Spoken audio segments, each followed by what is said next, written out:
자, 여러분 안녕하십니까? 영양사 요점 정리, 식사요법 및 생리학 수업을 시작하도록 하겠습니다. 자, 먼저 이제 식사요법 및 생리학의 첫 번째 나오는 제1챕터가 영양관리 과정입니다. 영양관리 과정, 이것 자체가 지금 우리가 사용하고 있는 공식적인 용어예요. 뉴트리션, 케어, 프로세스. 그래서 NCP 이렇게 얘기를 하고 있습니다. 이 NCP에 대한 내용을 먼저 말씀을 드릴게요. 사실 이 NCP 내용은 식사요법에도 나오고 있고 영양 판정에서도 같이 등장을 하고 있는 그런 개념이기 때문에 잘 알아두시면 좋을 것 같아요. 그리고 출제도 종종 좀 아주 어려운 문제로 나오는 건 아니지만 그 절차에서의 용어라든가 영양 진단을 할 적에 구성 요소라든가 이런 것들은 출제가 되고 있는 그런 파트가 되겠습니다.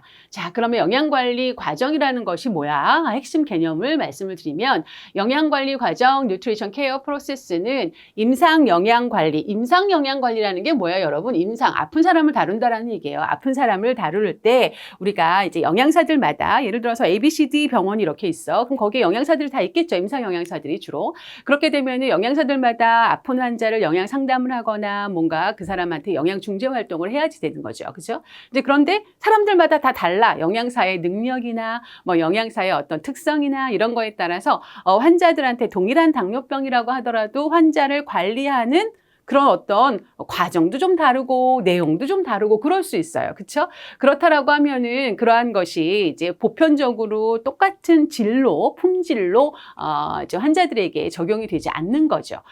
그렇게 되면 나중에 그러한 데이터들을 모아서 뭔가 영양 정책을 수립한다거나 뭐 새로운 어떤 법안을 만든다거나 할 적에 굉장히 이 데이터가 왔다 갔다 하는 거예요. 그죠? 좀 균질화된 데이터를 얻을 수가 없게 되는 거예요. 그리고 환자 입장에서도 영양사를 잘 만나면 굉장히 좋은 영양 관리를 내가 받을 수가 있고, 영양사가 아직 신참이야. 뭐 이렇게 해가지고, 그렇지 않으면은 좀, 그렇죠. 그러면은 조금 좀 질이라고 하면 좀 이상한가요? 좀 관리하는 데 있어서 좀 차이가 있을 수 있습니다. 이제 그러한 것들을 이제 막아보자라는 거예요. 쉽게 얘기하면. 그래서 그러니까 영양 관리를 하는 그런 절차를 표준화해서 만들어 놓았습니다.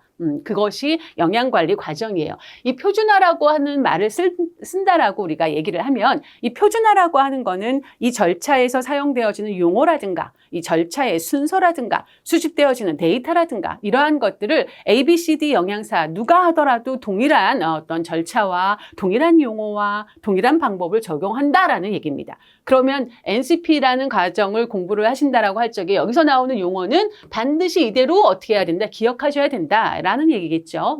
그렇게 되는 거죠. 그래서 각 단계가 이렇게 4단계로 NCP는 구성이 되어져 있습니다. 자, 영양 판정 단계가 있어요. 첫 번째, 영양 판정. 그 다음에 이 판정된 자료를 근거로 해서 이 사람의 영양 문제가 무엇인지를 진단합니다. 영양 진단. 여러분, 이 진단이라는 말은 누가 쓰는 말이에요? 예, 의사가 쓰는 말이에요. 의사가 내가 막 아파서 병원 갔어. 그럼 이것저것 검사 막 해. 그리고 막 물어보기도 하잖아요. 그리고 피 검사해서 거기 나온 결과들을 보면서 당신은 빈혈입니다. 이렇게 얘기하는 거. 그게 진단이에요. 그죠? 질병을 이제 특정하는 거죠. 그것이 진단입니다. 이거는 사실은 의사들만의 고유 권한입니다. 이 진단을 할 수 있는 능력이 의사들한테 있는 거예요. 그거를 하기 위해서 의대를 다니게 되는 거고, 그죠? 그것 때문에 우리가 돈을 지불을 하게 되는 거고, 그것 때문에 어떤 사회적인 밸류가 결정이 된다. 저는 이렇게 생각을 해요. 근데 어쨌든 이 진단이라는 용어를 의사들이 썼던 건 우리가 영양에다가 붙여가지고 영양 진단이라는 걸 했어. 자, 이에서 이제 의사들이 진단이라는 말만 보면은 굉장히 조금 불편해할 수가 있잖아요. 근데 의사들은 질병을 진단하는 거예요. 우리는 뭐를 진단해? 영양적인 측면에서를 진단하는 겁니다. 의사는 A라는 사람을 당뇨병이라고 진단할 수 있습니다. 그런데 영양사는 이 사람의 여러 가지 수집된 데이터를 베이스로 해서 당뇨병이 아니라 탄수화물의 과잉 섭취, 단순당의 과잉 섭취 뭐 이렇게 진단을 하는 거예요. 우리는 병을 진단하는 건 아닙니다. 그렇죠? 그래서 그거 혼선 없으셔야 돼요. 물론 당뇨병 우리 영양 중재할 적에 목표를 뭐 혈당을 얼마로 낮춘다 이런 것들을 목표로 삼을 수는 있겠지만 대부분은 영양적인 측면에서의 중재 활동을 더 우선시합니다. 자, 그래서 진단되어지는 상황이 있고 또 두 번째 단계예요. 진단을 할 적에 우리가 진단문이라는 걸 씁니다. 그래서 진단문을 쓸 적에는 이렇게 질병에 대한 어떤 영양에 대한 문제를 쓰고 이것의 원인이 무엇이야 라는 병인 에타이올로지를 쓰고 PES, Sign and Symptom을 근거로 한다라고 해서 이러한 진술문을 씁니다. 이렇게 구성된 진술문을 뒤에서도 또 할 거예요. 두 번째 단계가 영양 진단.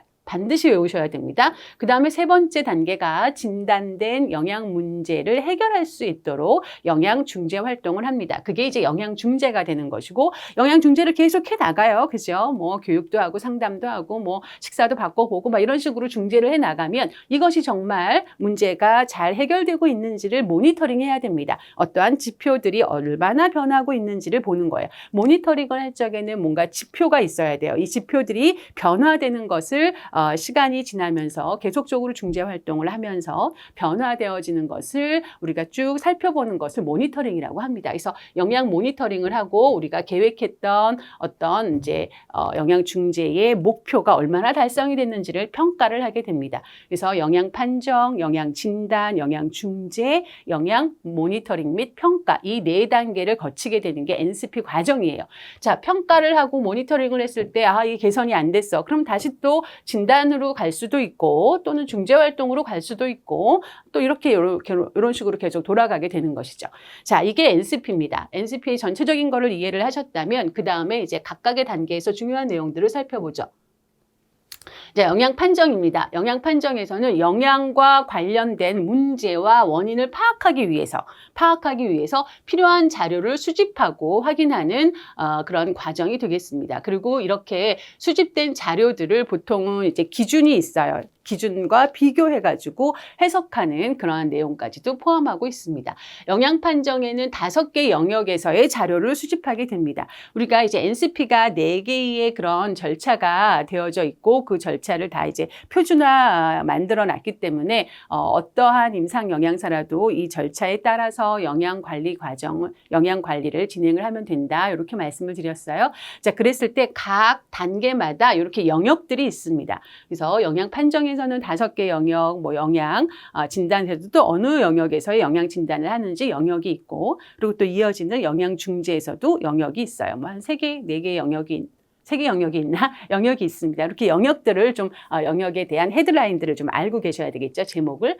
영양 판정에서는 5개 영역이 있습니다. 먼저 식사 섭취량, 생화학적 검사 결과, 신체 계측, 병력, 사회 경제력, 신체 활동량, 요 측면에서의 데이터를 수집한다라는 얘기입니다. 보통은 이 카테고리 이외의 내용은 거의 없어요. 카테고리가 이렇게 5개 정도로 되어져 있어요. 그래가지고 이 5개 영역에서 영양 이제 판정을 할 수 있는 나중에 영양 진단에 활용할 수 있는 여러 가지 자료들을 수집을 합니다. 물론 어떤 개인에 대해서 이 사람은 신체 계측 자료가 없어 또는 병력 자료가 없어 이럴 수는 있어요. 그렇지만 이렇게 5개의 영역 내에 내가 수집하는 자료들이 다 포함이 되게 돼 있어요. 문제로 만든다라고 하면은 사실 요런 거는 문제로 만들긴 되게 우습겠지만 내가 키나 체중이나 이런 것들을 수집했다. 이러면은 영양 판정 단계에서 이렇게 신체 계측 측면에서의 그런 카테고리에서의 데이터를 수집한 거라고 이해를 하시면 되겠죠. 자, 요 5개의 영역에서 보면은 요 병력이라고 하는 건 내가 과거에 알았던 질병이에요. 과거력인 거거든요. 그렇죠? 내가 과거에 알았던 제가 5년 전에 무슨 암 수술을 받았어요. 제가 10년 전에 어땠어요? 이런 것들이죠. 그리고 우리 가족 중에 누가 무슨 병을 알았어요. 그래서 돌아가셨어요. 이런 것들에 대한 거는 이제 과거력이기 때문에 요때 한 번만 수집을 합니다. 영양 판정 단계에서. 그리고 요 똑같은 영역이 마지막 단계의 영양 모니터링 및 평가 그 영역에서도 똑같이 요 자료들을 수집을 합니다. 그런데 보세요. 이 영양 판정에서 각 영역에서 우리가 수집한 자료는 뭔가 내가 영양 진단을 하기 위한 그런 자료로 활용이 되어지겠죠. 그런데 앞서서 얘기했던 여기 영양 모니터링과 평가 단계에서 제가 영양 판정에서 우리가 이제 수집된 자료들을 똑같이 또 수집을 한다고 그랬어요. 그러면 그때 수집된 자료는 사실 영양 중재 활동을 했기 때문에 하고 난 자료이기 때문에 어때요? 변화가 돼 있겠죠. 그래서 그런 변화들을 비교를 하게 되는 거죠.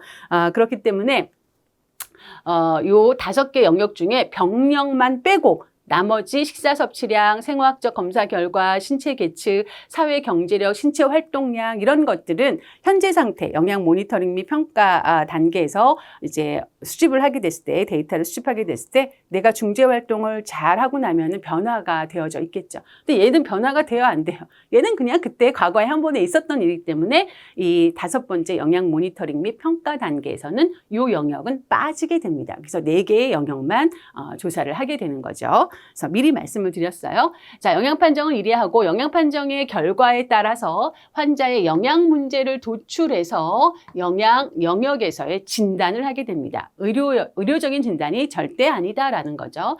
영양 진단을 할 적에는 되게 중요해요. 이거는 임상 영양사가 할 수 있는 임상 영양사의 어떤 능력인 거죠. 그렇죠? 그래서 영양 중재를 통해서 해결을 또는 개선할 수 있는 영양 문제를 규명하는 것이 필요합니다. 이거는 뭐 어떤 약물 치료를 해야지 되거나 사회 환경적인 어떤 변화를 줘야 되거나 하는 그러한 영양 진단, 영양 문제를 도출하지는 않습니다. 그래서 대부분 임상 영양사가 또는 영양사가 이제 해결할 수 있는 영양적인 측면에서 해결할 수 있는 그런 내용의 영양 문제를 규명하는 것이 우선입니다.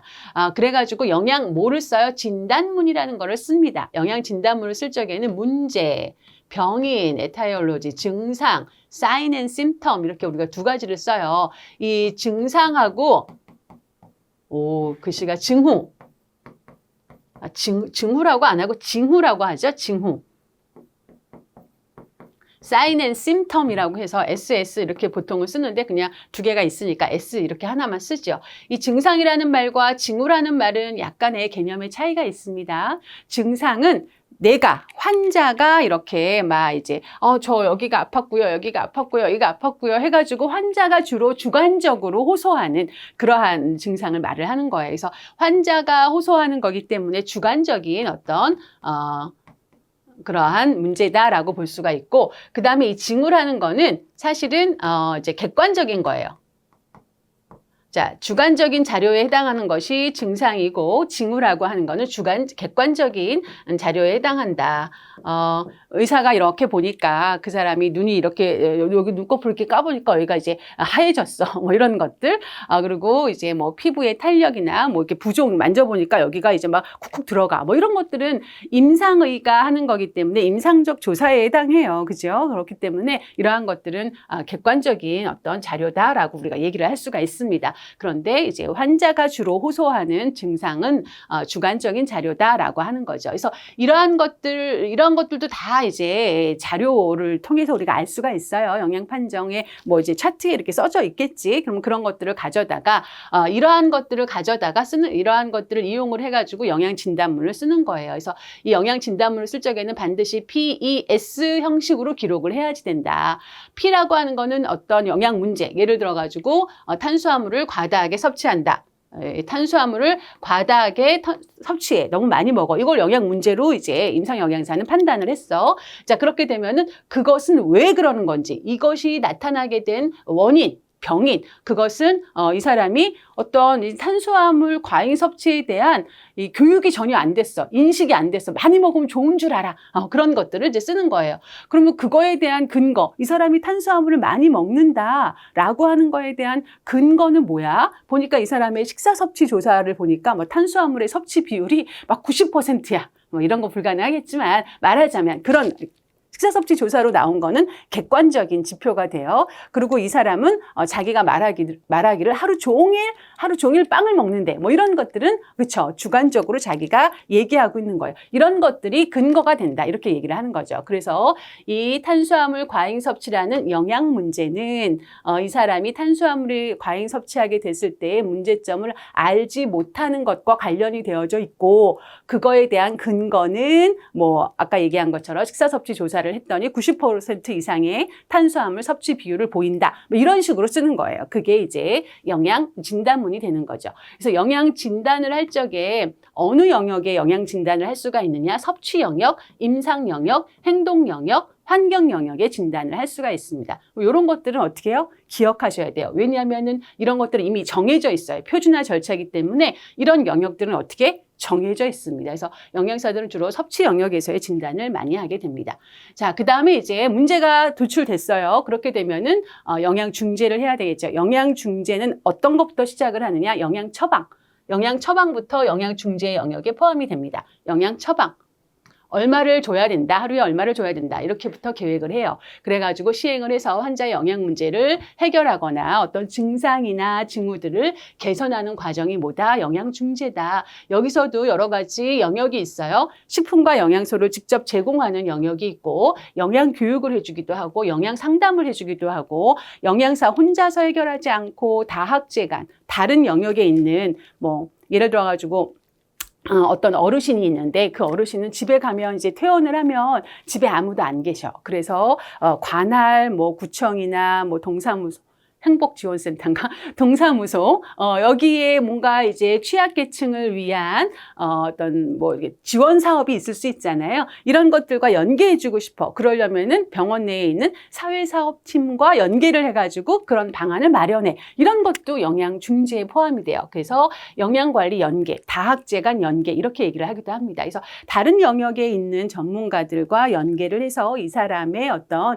영양 문제나 이런 것들을 개선하기 위한 활동하는 거, 그것도 영양 중재의 한 영역입니다. 그래서 이렇게 기억하시면 되고요. 영양 중재는 중요하고 위급한 영양 문제를 우선순위로 정하고 영양 관련 행동이나 위험 요인, 환경 뭐 이런 것들을 영양적인 측면을 변화시키기 위해서 하는 여러 가지를 얘기를 하는 거예요. 그래서 요 영양적인 변화가 우선시 된다라고 하는 거 알아두시고 마지막으로 영양 모니터링 및 평가는 영양치료의 즉 영양중재 활동이죠. 영양치료라는 거는 영양중재입니다. 이거의 효과를 판정하고 어떤 내가 처음에 영양중재를 할 적에 이런 목표를 수립을 했다면 이것이 얼마나 달성이 됐나 이런 것들을 보는 것이지요. 그리고 환자의 요구나 영양진단, 영양중재의 결과를 표준치 항상 표준치가 있어요. 뭐, 우리도 혈액 검사를 하면 그렇잖아요. 혈당이 이제 공복시에, 100 미만이어야 된다. 이런 기준이 있잖아. 그거랑 비교를 하는 거예요. 그래서 영양 중재의 또 목표치와 비교를 해서 평가를 하게 되는 거죠.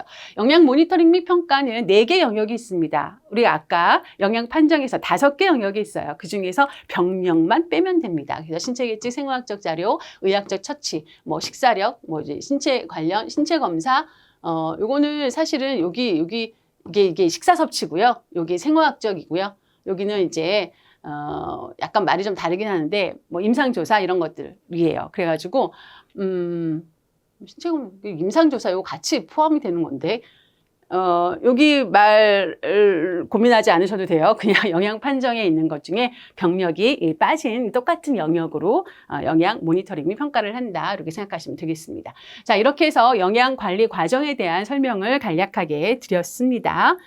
영양 관리 과정에 대한 말씀을 드렸고 여러분들 교재에 아마 보시면은 영양 진단문의 사례가 나오고요. 영양 중재 사례가 나옵니다. 영양 진단문 사례 같은 경우는 앞서서 저는 그냥 조금 러프하게 말씀을 드렸지만 여기서 보시는 것처럼 영양 에너지 섭취 부족이라고 하는 이제 문제를 영양 진단문에 P로 쓴 거고 그리고 여기 보시면 이거에 대해서 환자는 일일 섭취량이 에너지 필요 추정량의 50% 수준이며 이는 극도로 음식 섭취를 거부하는 것과 관련이 있다라고 하는 거죠. 그 50% 수준이다라고 하는 것 자체가 사인 앤 심텀에 해당하는 거예요. 그런 이제 객관적인 자료가 되는 거죠. 그래서 증상에 해당하는 거죠.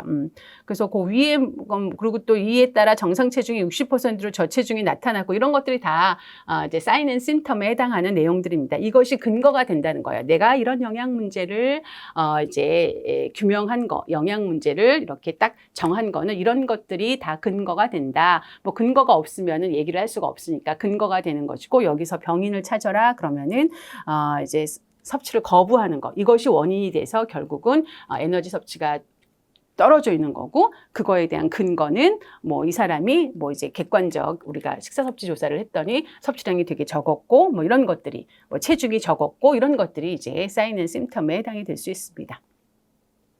자, 이 정도까지 보시고 그 다음에 이제 내용으로 넘어가죠. 그 다음에 영양 검색과 영양 판정인데요. 영양 검색이라고 하는 거는 영양 스크리닝이라는 말로도 씁니다. 그리고 영양 교육, 뭐 영양 상담 이런 쪽에서는 영양 검색이라는 말을 똑같이 영양 스크리닝이라고도 쓰기도 하지만 영양 선별이라는 말로도 씁니다. 선별이라는 건 뭐예요? 필터링 한다는 얘기예요. 스크리닝이 뭐 필터링 한다는 거야. 이제 여러 이제 있는 뭐 이런 체에다가 거르는 거지. 그러면 어떤 기준에 따라서 그 체의 메쉬의 구멍의 사이즈에 따라서 밑으로 떨어지는 거 떨어지고 위에 걸러지는 게 있는 거잖아요. 이것들을 내가 이제 뭐 버리거나 뭐 이렇게 하잖아요. 우리 보통.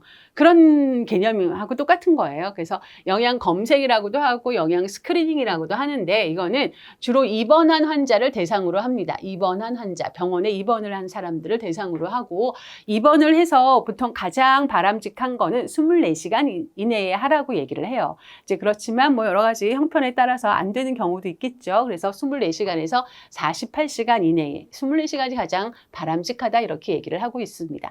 영양 검색 후에 영양 검색을 할 적에는 검색이라고 하는 거는 병원에 입원했어요. 막 여러 사람들이 입원을 하면 영양사가 가서 어떤 검색 도구가 있습니다. 뭐 검색 도구, 그러니까는 이 사람의 영양 상태를 빠르고 신속하게 알아낼 수 있는 기준들이 있는 거예요. 그 기준을 적용을 해서 이 사람의 영양 상태가 양호한지, 현재 영양 상태가 양호한지, 아니면 조금 영양이 경미하게 불량한지, 중정도로 불량한지, 심하게 불량한지 이런 것들을 빠르게 이제 이렇게 걸러내는 거예요. 그러면은 영양 상태가 양호한 사람은 또 우리가 이제 지침에 따라서 일주일 후에 또 해보면 되는 거고, 지금 되게 심한 사람이야. 그럼 그 사람들은 빨리 우리가 좀 더 세분화된 심층적인 영양 판정을 통해 가지고 중재 활동을 빨리 해줘야 돼요.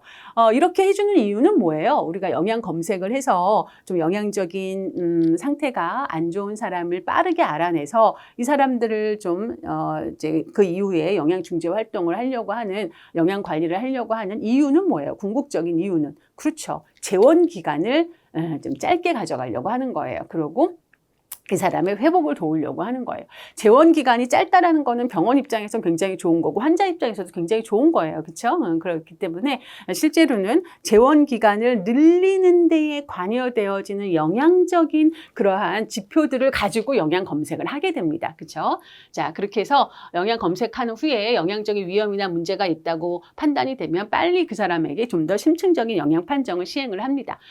그래서 영양 불량과 관련이 되어지는 여러 가지 혈액 지표들을 이용을 해서 보통 우리가 영양 검색들을 하게 됩니다. 여러분들 교재에 보면 영양 위험 요인이라고 해서 영양 결핍 환자의 영양과 관련된 지표 중에서 정상보다 높은 입원 일수나 합병증을 초래하는 것으로 알려져 있는 지표들을 보통은 많이 활용을 하기도 해요. 자, 그래서 영양 불량이라고 하면은 사실은 입원을 하고 있으면 내가 왜 그런 말씀 많이 들어보셨죠? 이제 자기 옷을 입고 있을 때 병원에 입원하면은 환자같이 안 보이는데 환자복으로 딱 갈아입으면 그냥 환자가 돼버리는 거야. 그죠? 그리고 점점 이제 재원 일수가 연장이 되어짐에 따라서 처음에는 괜찮았던 사람도 점점 안 좋아지는 상황들이 많이 있어요. 사실은. 왜냐하면 병원에 있으면 활동력도 떨어지게 되고 여러 검사를 받는다고 지치기도 하고 또 치료 받는다고 뭐 주사도 맞고 막 여러 가지 하다 보면 더군다나 뭐 수술을 받아요. 그렇게 되면 점점 영양 상태는 안 좋아질 수가 있어요. 처음에는 잘 모르다가. 그렇기 때문에 영양 검색이라고 하는 거는 한 번 입원했을 때 24시간에서 48시간 이내에 한 번 해낸다? 그러고 난 다음엔 안 한다? 아니죠. 보통은 내부 지침에 따라서 일주일에 한 번씩 동일한 환자에 대해서 이제 계속 합니다. 그러면 영양 상태가 어떻게 좀 달라지죠. 그래서 처음엔 양호했던 환자도 조금 영양적으로 불량한 환자가 될 수가 있고 또 반대가 될 수도 있습니다. 그리고 그러는 와중에 새롭게 입원하는 환자들도 발생을 하고 계속 재원에 있으면서 재검색을 하게 되는 환자들도 발생을 하게 됩니다. 이제 그런 식으로 돌아가는 거예요. 영양 검색, 영양 스크리닝이라고 하는 건. 그랬을 때 보통 우리가 영양 불량과 관련되어지는 혈액 지표로 많이 쓰고 있는 것이, 그래서 이 혈액 지표를 쓴다는 거는 이제 이게 뭐지? 피를 뽑는다는 거죠. 그래서 보통 병원에 입원하면 막 여러 가지 검사들도 하고 막 하면서 피 이제 일단 뽑잖아요. 그렇죠? 피를 뽑았을 적에 루틴으로 비용도 비싸지 않으면서 누구에게나, 그리고 검사도 쉽고 빨리 결과가 나올 수 있는 누구에게나 검사가 이루어지는 그러한 항목들, 그러한 지표들을 가지고서 영양 검색에 많이 활용을 합니다. 생각해 보세요. 영양 검색을 하려고 하는데 검사비가 막 비싸. 그리고 막 검사하는데도 시간도 오래 걸려. 막 고가의 장비가 들어가. 이러면은 사실 질병을 진단하는 것도 아니고 아니고 단지 영양 검색을 하려는 지표로 쓰기에는 적합하지 않습니다. 누구든지 입원을 하게 되면은 다 그냥 검사를 하게 되는 그러한 내용들 중에 영양 위험과 관련이 높은 지표들을 많이 쓰고 있는 거죠. 대표적으로 이런 지표들입니다. 여기서 뭐 알부민이라든가 뭐 사실은 총림프 이걸 가장 일반적으로 씁니다. 이것들도 그렇게 많이는 안 쓰고 이런 것들을 많이 쓰죠. 자, 알부민 같은 경우에는 뭐 이런 건 영양 판정에서도 많이 나오는 얘기고 3.5에서 5.2가 정상 범위로 되어져 있어요. 보통은 이렇게 되어져 있고 알부민은 간이 건강할 때 간에서 합성이 잘 됩니다. 그러니까 간이 많이 아파, 간 질환이야, 뭐 간 경화야, 막 이렇게 되면 당연히 혈중 알부민 농도가 어떻게 되겠어요, 여러분? 떨어지지. 간에서 합성하는 건데 간이 많이 아파. 그러니까 합성이 잘 안 되겠지. 그러니까 떨어져요. 그러니까 간에서 합성이 되고 이 알부민이 우리가 이제 뭐 피를 뽑았을 때 피 안에 존재하는 여러 가지 단백질들이 있단 말이죠. 뭐 알부민, 뭐 트랜스페린, 뭐 다 있어 얘네들이. 그런데 그 중에서도 알부민의 함량이 대부분이에요. 한 60% 이상이 높아요. 그렇기 때문에 혈액의 삼투압을 유지하는 굉장히 중요한 성분이에요. 그래서 교질 삼투압을 유지한다. 누구의? 혈액의 교질 삼투압을 유지한다. 삼투압.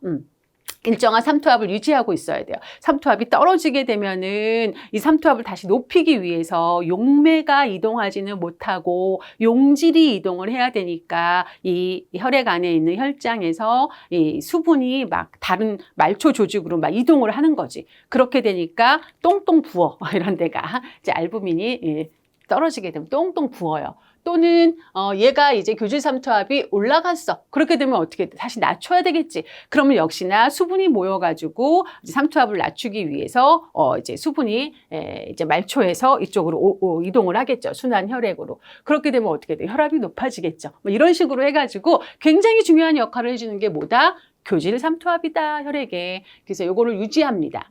그래서 얘는 반감기가 3주 정도가 되면은 21일 정도가 되는 거죠. 꽤 길기 때문에 초기의 영양 상태가 조금 안 좋았어. 내가 초기에 한 며칠 뭐 이렇다고 해가지고 알부민이 뚝 떨어지거나 그러진 않아요. 그래서 알부민 농도가 떨어져 있다 그러면은 상당히 긴 시간 동안 영양 상태가 안 좋았구나 이렇게 얘기를 할 수가 있는 거죠.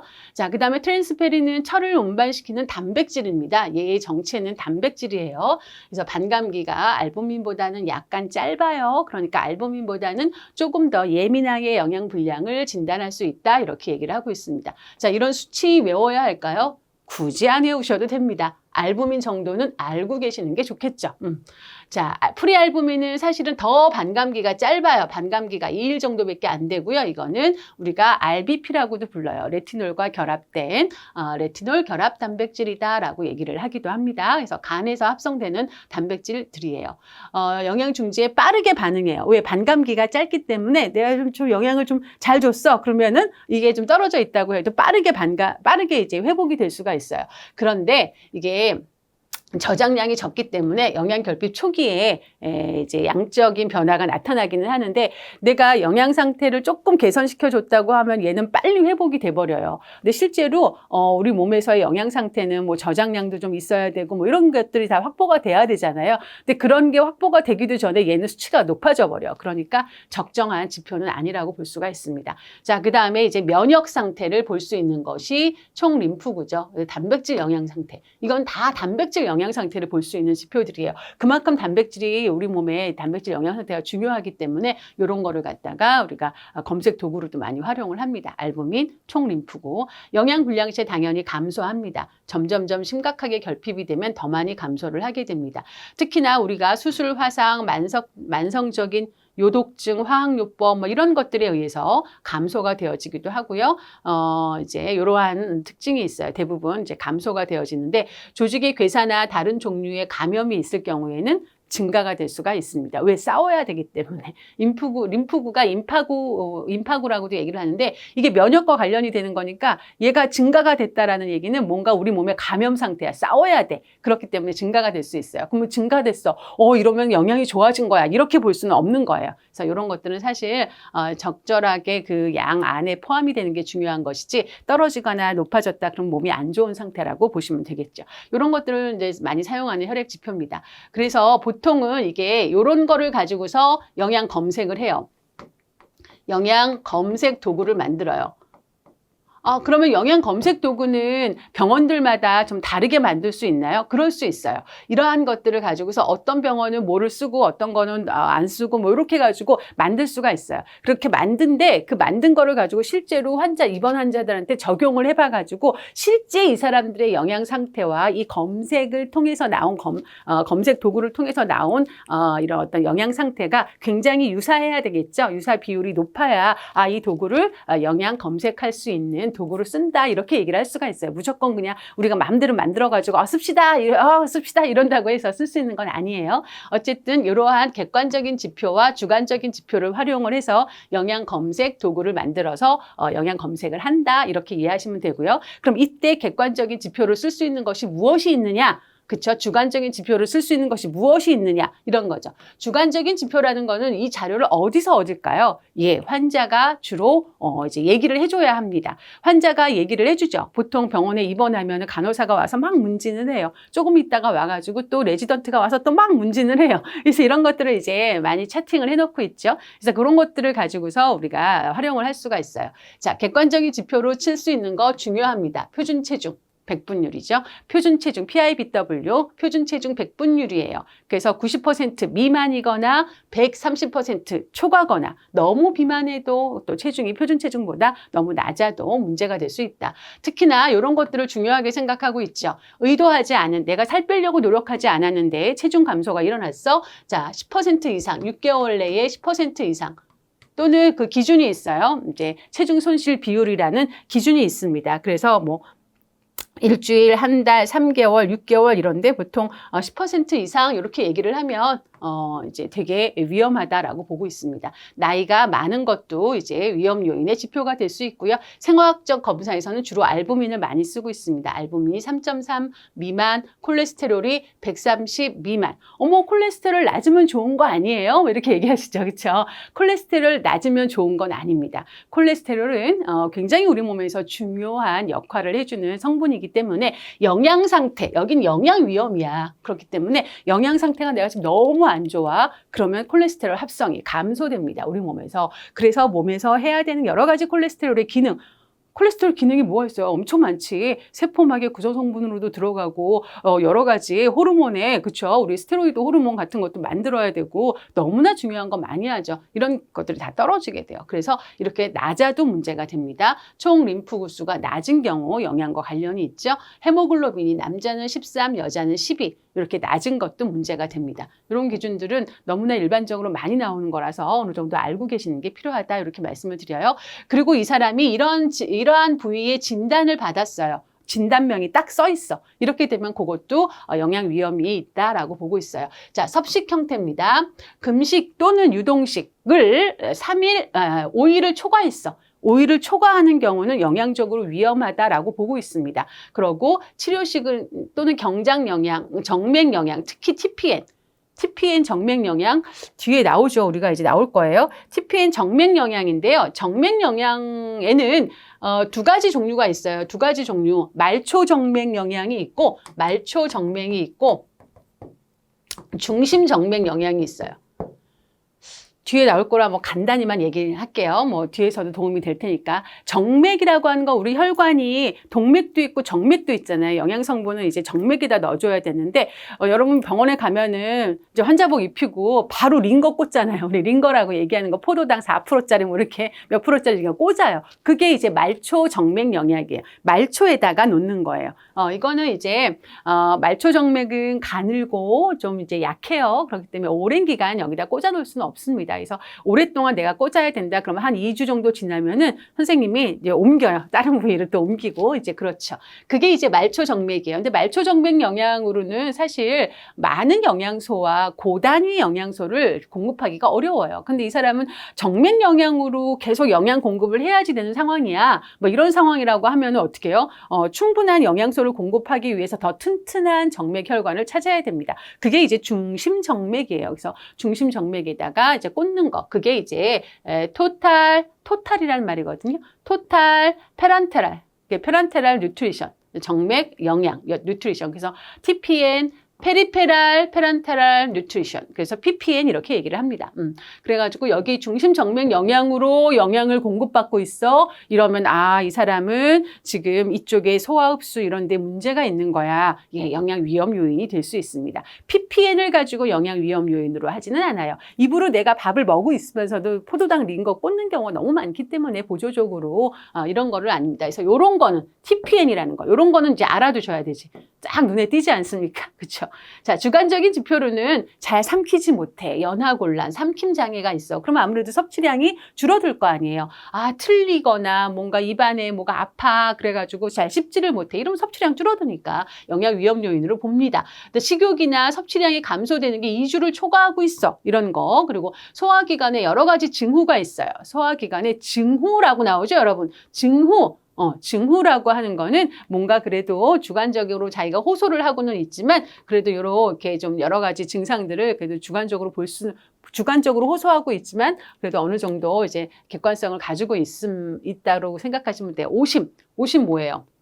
미식미식한 거야. 메스꺼워. 나올 듯 말 듯. 너지아라고 얘기하는 메스껍고 미식미식. 구토, 설사 이런 것들이 소화기관 증후로 되게 이제 안 좋게 보는 거예요. 흡수가 잘 안 되는 거니까 섭취량도 줄게 하고 하니까 이게 3일을 초과했다 이런 거. 근육 및 체지방의 소모가 나타나거나 부종이나 복수가 있다 이런 것들 다 이제 지표에 해당합니다. 지표에 해당하고 이런 것들은 좀 이제 알아두실 필요가 있어요. 영양 위험 요인의 지표를 좀 알아두실 필요가 있겠다 말씀을 드렸습니다. 자, 그래서 입원 환자한테 임상 영양 치료를 할 때 입원을 했어요. 그러면은 이제 영양 검색을 합니다. 그랬을 때 문제 없어. 그럼 일반 환자 좀 위험도가 이제 초기 위험도가 있다, 고위험도가 있다 이렇게 나올 수가 있겠거든요. 일반 환자라고 해가지고 그럼 영양 검색 안 하냐? 일주일 후에 다시 영양 검색하고 나옵니다. 그래가지고 위험도가 좀 심하게 된 사람은 심층, 그다음에 조금 이제 뭐 경증, 중증 요 정도 나왔다. 그러면 초기 이런 식으로 합니다. 그래서 위험도를 판단을 해가지고 계속적으로 영양 판정을 하면서 이제 환자들을 영양 상태를 관리해 나가는 거다. 이렇게 이해를 하시면 될 것 같습니다. 자, 여기까지가 우리가 이제 중요한 영양 검색과 관련된 말씀을 드렸고요. 자, 그 다음에 이제 영양 판정 얘기가 나오는데 영양 판정에서는 사실 영양 판정만 가지고도 한 학기 동안 강의하는 교과목 중에 하나잖아요. 간단하게 중요한 내용들이 이제 좀 나왔으니까 살펴보도록 하겠습니다. 식사 섭취 조사 방법, 이게 ABCD잖아요. 우리가 보통 영양 판정 A, B, C, D. A는 안스로포메트릭, 그래서 신체 계측, B는 뭐예요? 생화학적 검사, 이제 그거를 통한 자료들을 말하는 거고요. 그 다음에 C는 임상조사. 클리니컬 그런 D는 뭐예요? 다이어터리, 식사 섭취. 그래서 식사 섭취를 제일 먼저 보통 얘기를 하죠. 식사 섭취, 신체 계측, 생화학적, 임상조사 뭐 이런 식으로 해가지고 얘기를 하는데 첫 번째 식사 섭취 조사입니다. 이거를 통해 가지고 영양 판정을 하겠다라는 얘기예요. 그러면 식사 섭취 조사할 수 있는 방법들이 몇 가지가 나오죠. 그래서 24시간 회상법을 비롯해서 뭐 FFQ라고 하는 식사 섭취 빈도 조사, 그다음에 식사력 조사 또 이런 것도 있고 실제로 어떤 우리가 내가 섭취한 식사의 무게를 실측해가지고 조사하는 방법도 있고 아니면은 그거를 먹고 난 다음에 바로 기록하는 그러한 방법도 있고 여러 가지 방법들이 있습니다. 자, 이 부분을 얘기를 할 적에는 이제 특징들 좀 알고 계셔야 되고 장점과 단점 이런 것들 좀 같이 구분해서 알아두시면 좋겠죠. 자, 24시간 회상법은 양을 조사하는 거예요. 섭취한 양을 조사하죠, 우리가. 그래서 양적 평가라고 합니다. 양적 평가의 한 가지 방법이기도 하죠. 24시간 회상법. 그리고 실제 지금 국민건강영양조사에서 활용하고 있는 방법이기도 합니다. 국민건강영양조사에서 2017년인가 그때부터는 식품섭취 빈도 조사를 안 해요. 그 이전까지는 했었거든요. 그런데 그 이후부터는 뭐 채소나 과일 몇 개의 이제 항목에 대해서만 빈도 섭취를 조사를 하고 뭐 하루에 몇 번 먹냐 뭐 이런 정도로 조사를 하고 있고 우리가 알고 있는 FFQ, 그쵸? 식품 섭취 빈도 조사. 그 이제 양식에 맞춰서 조사하는 건 안 하고 있습니다. 그래서 지금 현재는 24시간 회상법만 조사를 하고 있다. 자, 조사자가 조사 대상자를 직접 만나거나 혹은 전화를 통해서 조사를 합니다. 원래의 원칙이 조사자가 조사 대상자를 만나서 또는 조사 대상자에게 뭐 정보를 수집해서 기록하는 거예요. 이제 물어보면서 기록을 하는 거예요. 그러니까 이제 어떤 경우는 사실 워낙에 조사 대상자가 스스로 잘 회상을 해서 내가 기록할 수 있다라고 하면은 조사자가 필요 없을 수도 있겠지만 원래의 원칙은 조사자가 있는 조사 방법이에요. 뭐가? 24시간 회상법. 그래가지고 직접 만나서 하기 때문에 이것만 딱 들어도 비용이 늘어나겠지. 그죠? 왜 조사자를 다 고용을 해야 되니까. 그리고 시간도 좀 걸려요. 그리고 경제적이지 않아. 그쵸? 그렇게 생각할 수 있죠? 그래서 하루 전 24시간 동안 섭취한 식품의 종류, 양을 뭐 하도록? 기억하도록 하는 거예요. 기억해. 누가 기억하도록? 조사 대상자가 기억하도록 해서 그 사람이 해준 거를 내가 이제 쓰는 거예요. 조사자가. 그러니까 사실은 조사 대상자가 글을 읽을 수 없는 분이어도 조사할 수가 있다는 거죠. 그렇지만 경제적이지는 않다라는 얘기를 할 수가 있습니다. 자, 그래서 기억하도록 해서 섭취식품을 기록하는 방법입니다. 그래서 조사한 자료를 가지고 궁극적으로는 영양소 섭취량으로 환산을 해가지고 이 사람이 하루에 얼마를 먹었다, 어떤 영양소는 얼마를 먹었다 이렇게 얘기를 할 수가 있는 거죠. 자, 식품 섭취 빈도 조사법은 질적 평가라는 거예요. 아, 이거는 양을 조사하지는 못하는 거구나. 네, 구별하셔야 됩니다. 24시간 회상법은 양적 평가 방법이 되고요. 식품 섭취 빈도 조사는 질적 평가 방법입니다. 질적 평가라고 하는 거는 이제 아주 양을 우리가 이거 섭취를 통해 가지고 양은 아니고 다른 어떤 내용들을 조사할 수가 있다라는 얘기예요. 여기서도 보면은 국민건강영양조사에 사용한다라고 했는데 국민건강영양조사에 이제 공식적으로 FFQ 양식을 가지고는 제가 말씀드린 것처럼 이제 질병관리청의 홈페이지에 들어가면 그런 건 없습니다. 그렇지만 특정한 어떤 식품 항목들에 대해서는 조사를 하고 있어요. 이제 물어봐서 조사지 안에 포함이 되어져 있기는 합니다. 그래서 여기서도 뭐 이제 아주 조사를 안 한다라는 개념이 아니기 때문에 이렇게 써놓은 것 같은데 사실은 이것이 더 메인으로 조사가 되어지고 있다라고 하는 걸로 여러분 정리를 하시면 좋겠어요. 자, 식품 섭취의 빈도를 조사를 합니다. 빈도. 몇 번 먹었냐? 이런 거죠. 몇 번을 먹었냐라는 걸 조사하는 거죠. 그래서 특정한 식품의 목록을 만들고 제시된 식품의 빈도를 하루에, 일주일에, 한 달 동안 기간 내에 섭취한 횟수를 조사하는 거예요. 뭐 하루에 몇 번 먹었냐? 자주 먹는 거는 하루에 몇 번 먹는지를 물어볼 수가 있겠죠. 그리고 일주일, 한 달, 뭐 3개월, 6개월, 1년. 보통 1년까지 조사를 하고 있죠. 그래서 뭐 섭취 빈도가 많지 않은 식품 같은 경우에는 뭐 1년에 몇 번 먹을 수도 있는 거죠. 그렇기 때문에 빈도를 아는 것이지 섭취량을 조사하지는 않습니다. 그런데 점점 요즘에는 그냥 단순 FFQ는 이제 빈도만 조사하는 거예요. 근데 여기에다가 이거 빈도만 아니까 조금 불편해. 양도 좀 알았으면 좋겠어. 해가지고 반정량, 그러니까 세미, 반정량이죠. 세미. 반정량 빈도조사법으로 해가지고 뭐 어느 정도 이제 기준량을 주는 거죠. 이 기준량의 몇 %를 먹었냐? 뭐 이런 식으로 물어보는 거죠. 그래서 어떤 기준량을 주고 그 기준량으로 몇 %를 먹었냐? 이렇게 물어보기도 하고 아니면은 완전히 그냥 어떤 정량 식품 섭취 빈도 조사지라고 해가지고 빈도도 조사하지만 일회 섭취량의 분량까지도 제시를 해주는 거예요. 이제 뭐 이거를 기준으로 해가지고 뭐 이제 섭취를 했을 때 뭐 대중소 이렇게 해가지고 섭취량까지도 이렇게 나뉘어주고 해가지고 조금 더 자세하게 섭취량을 조사하려고 하는 것이 이렇게 정량 FFQ가 있을 수 있습니다. 그렇지만 일반적으로 우리가 FFQ를 얘기를 할 적에는 빈도 조사를 하는 거를 목적으로 많이 얘기를 하고 있어요. 자, 그럼 여기 FFQ에서 식품섭취 빈도조사법에서 이 식품섭취 빈도조사법으로 조사한 결과가 정말 타당하냐라고 하는 거. 그렇죠? 타당성을 결정짓는 그러한 항목이 뭐냐? 식품 목록이에요.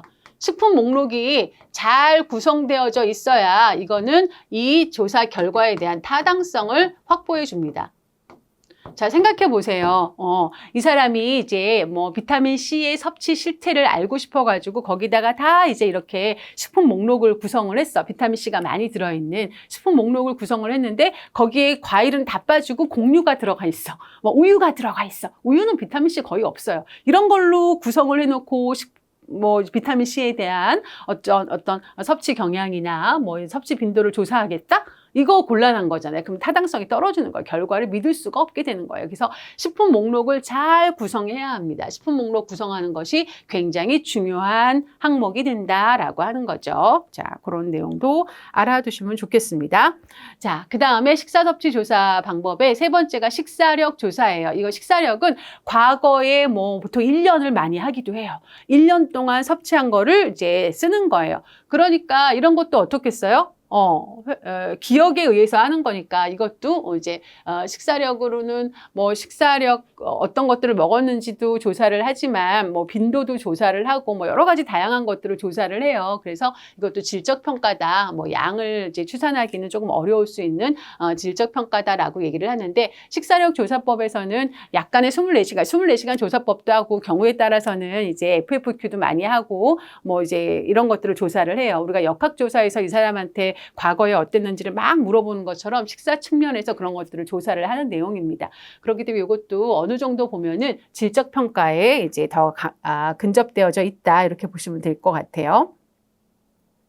장기간에 대한 어떤 이제 섭취량 같은 것들도 우리가 환산을 할 수가 있어요. 식사력 조사에서는 많은 것들을 조사하기 때문에 24시간 회상법도 쓰고 있고 FFQ도 쓰고 있고 뭐 여러 가지 것들을 조사를 해요. 그렇기 때문에 이게 이제 우리가 양만 추산되는 것이 아니라 식사 섭취량만 추산되는 것이 아니라 굉장히 많은 내용들을 추산할 수가 있고 산정할 수가 있어요. 그래서 이제 질적 평가다라는 얘기를 하는데 생각해 보세요. 그러려고 하니까 이게 내가 기억을 해야지 되잖아요. 기억해서 이거를 이제 해내야 되는 거예요.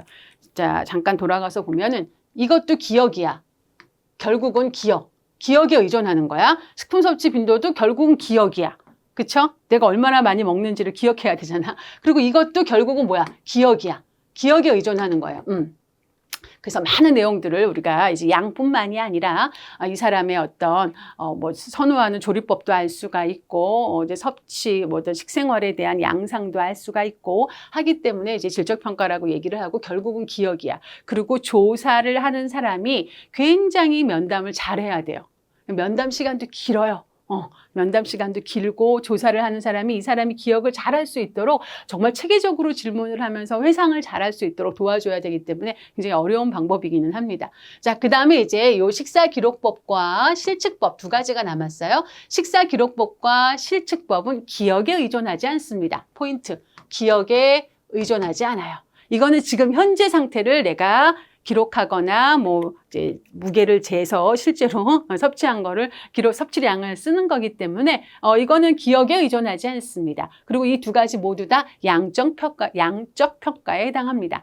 자, 그러면 정리해 볼게요. 우리가 질적 평가가 있었고 양적 평가가 있었어. 자, 질적 평가, 양적 평가. 질적 평가에는 누가 있어요? FFQ가 있어요. 그다음에 식사력 조사가 있습니다. 양적 평가는 나머지 다 24시간 회상법 있고 이제 식사 기록법이 있고 그다음에 실측법이 있어요.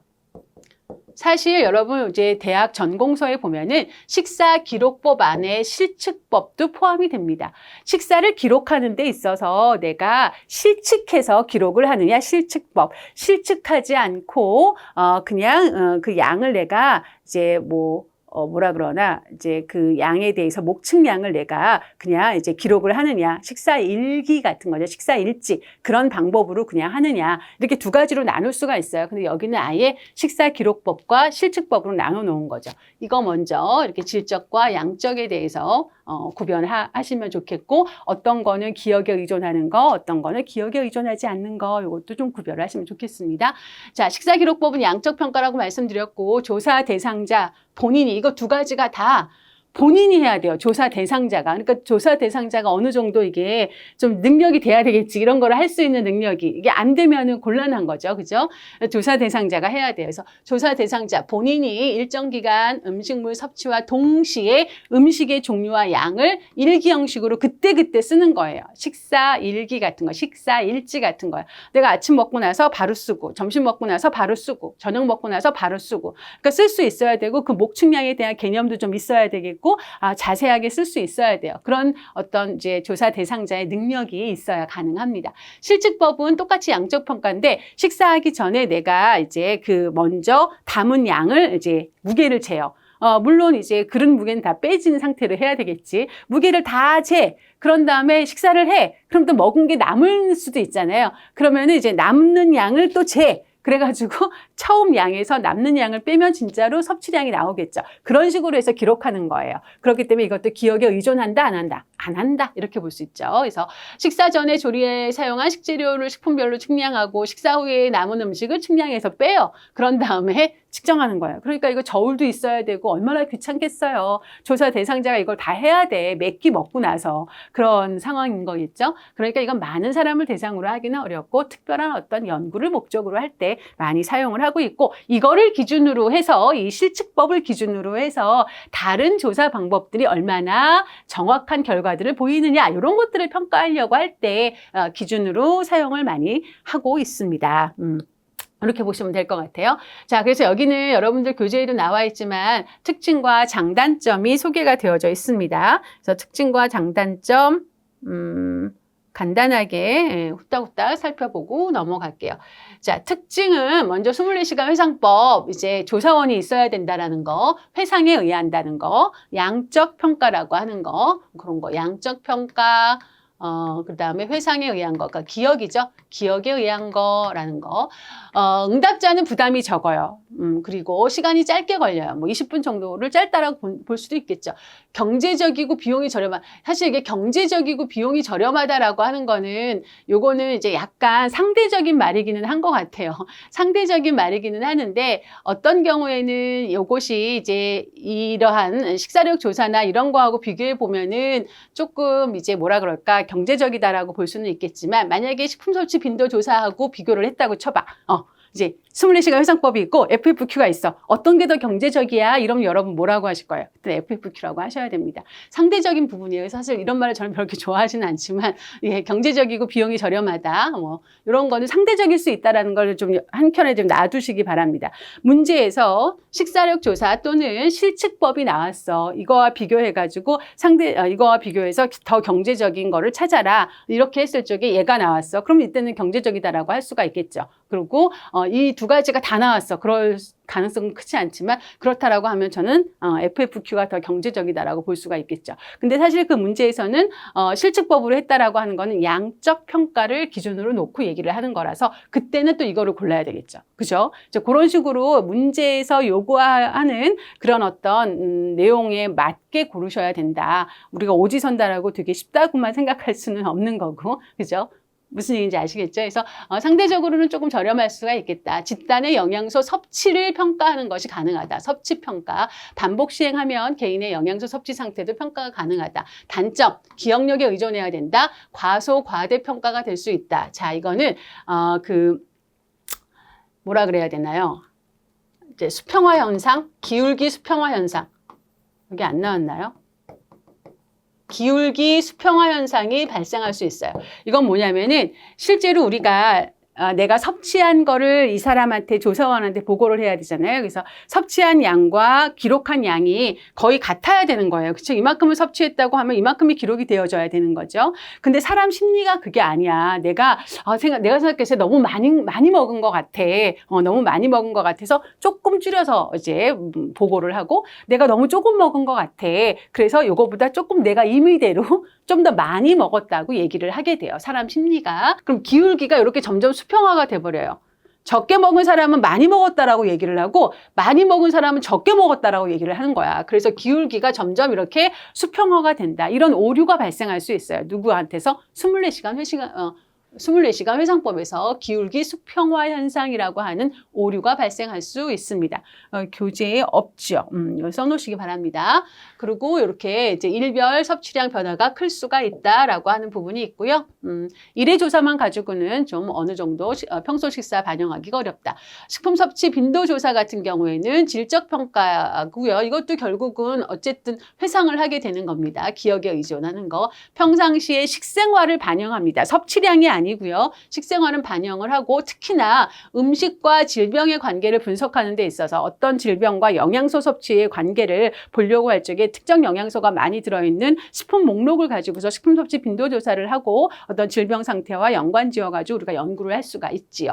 단시간에 쉽게 조사가 가능합니다. 이게 간편해요. 그래서 굉장히 경제적이고 시간의 소요가 짧습니다. 그리고 이렇게 조금 이제 여기보다는 이제 조사 대상자의 부담도 되게 적어요. 내가 표시만 하면 되는 거니까. 예, 그래서 자가 기록이 가능하다 이런 말을 하는 거예요. 생각해 보세요. 자가 기록이 가능한 경우에 돈이 적게 들겠습니까? 이렇게 응답자의 부담이 적다는 얘기는 누구야? 조사자가 있다는 얘기야. 그렇죠?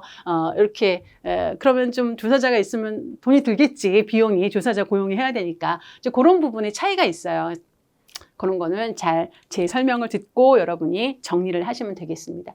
그리고 이제 양적인 분석에 어려움이 있다라고 하는 거. 요즘에는 뭐 빈도 조사지를 여러 가지 형태로 만들어내서 이러한 것들도 보완하려고 하는 거지만 원래 본연의 FFQ는 양적인 분석은 어렵습니다. 정확하게. 이게 되게 중요해요. 식사력 조사, 과거에 섭취한 식품의 회상에 따라서 평상시에 영양소 섭취 평가가 가능하고요. 장기간의 양적인 조사도 가능합니다. 이 이외에 여러 가지 내용들도 우리가 조사를 할 수 있기 때문에 질적인 평가다라고도 얘기를 합니다. 훈련된 조사원 매우 중요합니다. 시간과 경비 많이 필요하고요. 응답자의 협조가 굉장히 필요하죠. 식사기록법과 실측법. 이거는 이제 회상을 하지 않아도 된다라는 거예요. 두 개가 다. 기억력에 의존하지 않는다는 게 가장 큰 장점입니다. 또 자세한 섭취 자료를 제공해주고 식행동에 대한 자료도 그리고 또 식사기록을 뭐 한두 일을 하는 게 아니라 좀 길게 했어. 한 2주일 정도 했어. 그러면 정말 평상시 식사를 반영하고 있다라고 하는 거죠. 응답자가 할 수 있어야 돼요. 그러니까 응답자의 협조가 필요하고요. 그래서 응답자의 교육 수준이 높아야 됩니다. 근데 오래 내가 조사를 하면 할수록 쓰기가 싫어져. 먹은 것도 안 써. 그리고 막 이렇게 계속 어제랑 똑같은데, 뭐 점심 먹은 거랑 저녁 먹은 거랑 똑같은데, 그러니까 막 이제 약간 제대로 안 쓰고 싶어지는 상황이 되는 거죠. 자, 실측법, 분량이 가장 정확하게 산출될 수 있는 조사 방법이고요. 이거 측정 오차, 뭐 측정하면서 생길 수 있는 오차가 있을 수 있고, 시간과 비용이 들어가죠. 응답자가 굉장히 부담스럽습니다. 내가 다 웨잉해야 되지, 뭐 귀찮잖아요. 적어야 되고 막 이러니까. 외식의 경우엔 측정이 어렵다. 이렇게 얘기할 수 있습니다. 자, 이번 시간은 여기까지 이제 식사 섭취에 대한 설명을 좀 드렸습니다. 식사 섭취에 대한 내용을 공부하실 적에는 전체적으로 카테고리 나눠서 질적인지 양적인지 기억에 의존하는지 안 하는지 그리고 특징, 장점, 단점 이렇게 기억하시면 좋을 것 같고요. 이렇게 약간 혼란이 좀 있을 수 있는 거 이런 것들은 상대적이다. 뭐 완벽하게 딱 이겁니다. 이렇게 말씀드릴 수 있으면 좋지만 이게 또 약간씩 바라보는 그런 무엇과 비교하느냐에 따라서는 달라질 수 있는 부분이니까 그런 거는 그렇게 이해를 하시면 되겠습니다. 이번 시간 여기까지 하는 걸로 진행하고요. 다음 시간에 또 뵙도록 하겠습니다.